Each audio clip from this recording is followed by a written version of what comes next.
Hi, boys and girls. Since I can't do my Zoom read aloud, I want to do a read aloud for you. This is called Extra Yarn.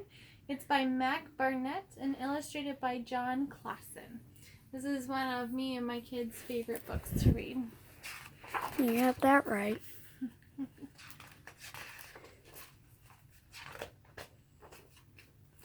On a cold afternoon in a cold little town, where everywhere you looked was either the white of snow or the black of soot from chimneys, Annabelle found a box filled with yarn of every color.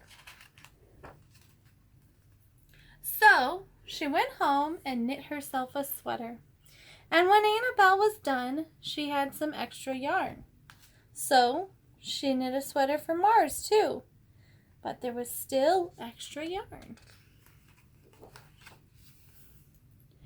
And when Annabelle and Mars went for a walk, Nate pointed and laughed and said, "You two look ridiculous."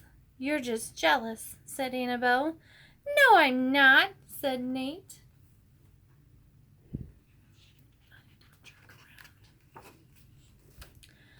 But it turned out he was. And even after she'd made a sweater for Nate and his dog, and for herself and for Mars, she still had extra yarn. So at school, Annabelle's classmates could not stop talking about her sweater.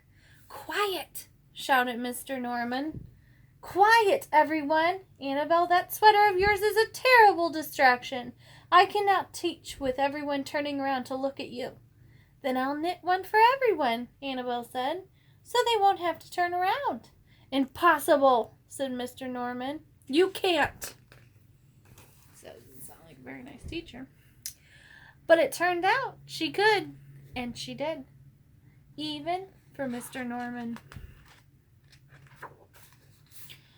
So she knit sweaters for her mom and dad, and for Mr. Pendleton, and Mrs. Pendleton, and for Dr. Palmer, and for little Louis. She made sweaters for everyone, except Mr. Crabtree, who never wore sweaters or even long pants, and who would stand in his shorts with the snow up to his knees. "No sweater for me, thanks," said Mr. Crabtree. So she made Mr. Crabtree a hat, and even then Annabelle still had extra yarn. She made sweaters for all the dogs and all the cats and for all the animals too. Soon people thought Annabelle will run out of yarn. But it turned out she didn't. So Annabelle made sweaters for things that didn't even wear sweaters. Things began to change in that little town. News spread of this remarkable girl who never ran out of yarn, and people came to visit from around the world to see all the sweaters and to shake Annabelle's hand.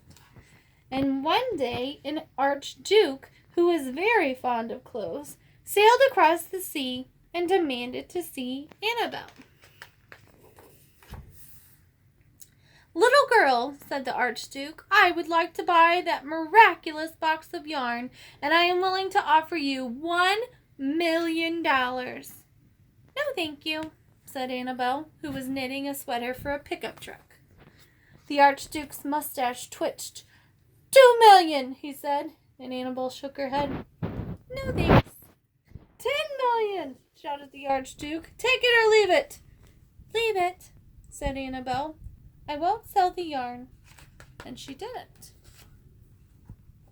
So that night the archduke hired 3 robbers to break into Annabelle's house, and they stole the box and took it to the archduke, who set off across the snow and sailed over the sea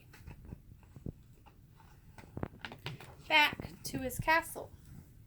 The archduke put on his favorite song and sat in his best chair, and then he took out the box and he lifted its lid and he looked inside.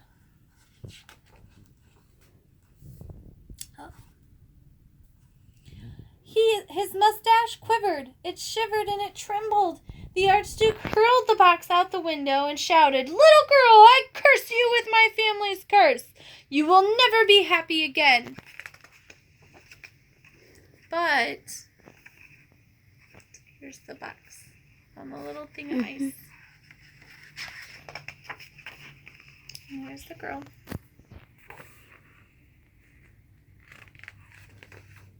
It turned out she was.